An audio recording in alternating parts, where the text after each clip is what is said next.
السلام عليكم ورحمة الله وبركاته، ازيكم حبايبي عاملين ايه؟ اهلا بيكم مع عزة فهمي واسرار المطبخ. هنبدأ بالصلاة والسلام على رسولنا الكريم، اللهم صل وسلم وبارك على سيدنا محمد. يلا بينا نفرز مع بعض الطماطم بطريقة سهلة وبسيطة، وسيبك بقى من الطريقة التقليدية اللي كنا بنهدر بيها الطماطم زمان، هعملها بطريقة حلوة جدا وهتعجبكم. وبمناسبة دخول شهر رمضان فطبعا كل الناس بتبتدي تفرز وبتحضر، فأي طماطم هتلاقيها قدامك عشان الفترة الجاية الطماطم هتكون غالية جدا، حاولي تجيبيها وتفرزيها. ان شاء الله تجيبي 3 كيلو مره واحده، 5 كيلو، 4 كيلو، الكميه اللي تلاقيها قدامك. ويا ريت تجيبيها بسعر معقول، ما تجيبيش الطماطم الغاليه وتفرزيها. انا دول كانوا 3 كيلو طماطم، جبتهم عملوا لي 4 اكياس بالظبط. فيلا بينا مع سر جديد من اسرار مطبخي، وشوفي هفرز الطماطم ازاي، والطريقه بتاعتي هتكون شكلها ايه.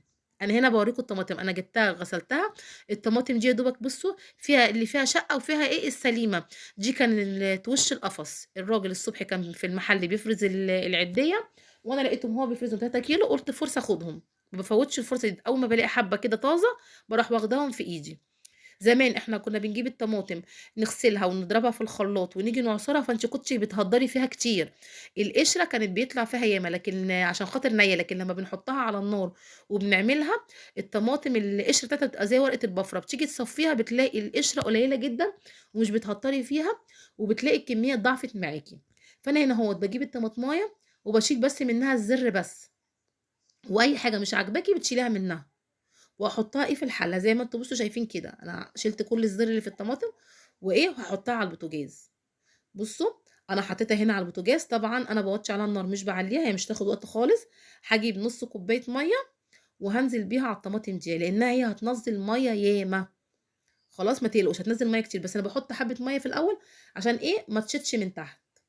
بص شايفين، انا بسيبها لحد ما تدبل كده وتنزل ميه، كانت منزله ميه كتير وكانت لسه ما دبلتش، هي كده خلاص دبلت ونزلت ميتها. ماشي، فهي كده بالطريقه ديت. بصوا زي ما انتم شايفين كده، خلاص هطفي عليها واسيبها تبرد خالص. وبعد ما تضرب بقى تبرد، عايزه تضربيها في الخلاط وتصفيها، اللي يريحك. متاح عندك هاند بلندر حلو جدا. الهاند بلندر بتعمليها في قلب الحله، ما بتوسخيش بقى ولا خلاط ولا اي حاجه. بصوا الهاند بلندر بصراحه جميل جدا، غير لما بتعمليها في الاول نيه في الخلاط بتهدري فيها كتير جدا، لكن كده بتبقي مضاعفه الكميه وتبقى التسبيكه تخينه، وبتحطيها في الكيس بتاعتك. تيجي بقى لما تيجي تعمليها بتزودي الميه اللي انت عايزاها.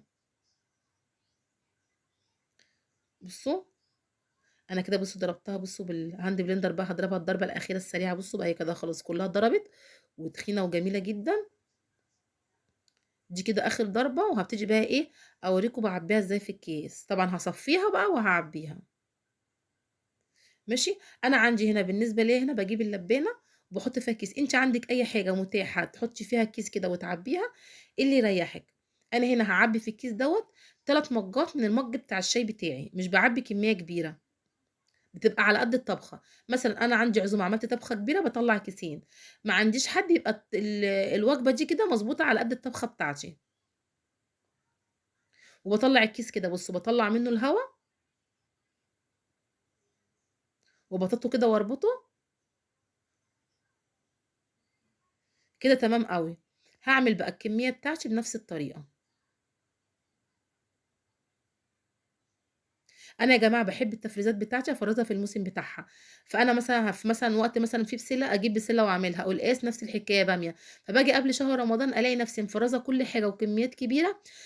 فكده بوفر الوقت بتاعي وما بصرفش مصروف كتير. غير لما باجي قبل شهر رمضان كده اجيب كل حاجه افضل افرز مره واحده، هتعب. ده اولا، ثانيا هصرف مصاريف كتيره، ساعات الحاجه تبقى غاليه وساعات الحاجه تبقى مش في الموسم بتاعها. فالاحسن انت كل ما تلاقي حاجه معاكي في الموسم بتاعها فرزيها وشيليها، هتيجي تنفعك قبل دخول رمضان. يعني انا كده قبل دخول رمضان هوريكم كل حاجه انا مفرزاها، وهوريكم انا مرتبه نفسي ومظبطه حالي ازاي. خلاص انا هعمل بقيه الكميه بتاعتي دي كلها واحطها في اكياس. بصوا الكميه دي 3 كيلو عملوا معايا 4 اكياس زي ما انتم شايفين، والكيس بسم الله ما شاء الله مالي مركزه وحلو قوي على قد الطبخه بتاعتي. بصوا شايفين لون الطماطم حمرا ازاي وجميله، بجد هايله جدا، وكميتها كانت حلوه قوي، وكل ما بلاقي هعملها. لو وصلتي بقى لحد هنا ما تبخليش عليا بالكومنت والدعوه الحلوه واللايك والاشتراك لقناتي وتفعلي زر الجرس عشان يوصلك بكل جديد. يلا بقى يا شاطره، لو وصلتي لحد بقى هنا بقى يلا بقى كده قومي كده بكره زي الشاطره، قومي انزلي جيبي حبه طماطم وفرزيهم وشيليهم في الفريزر. والسلام عليكم ورحمه الله وبركاته.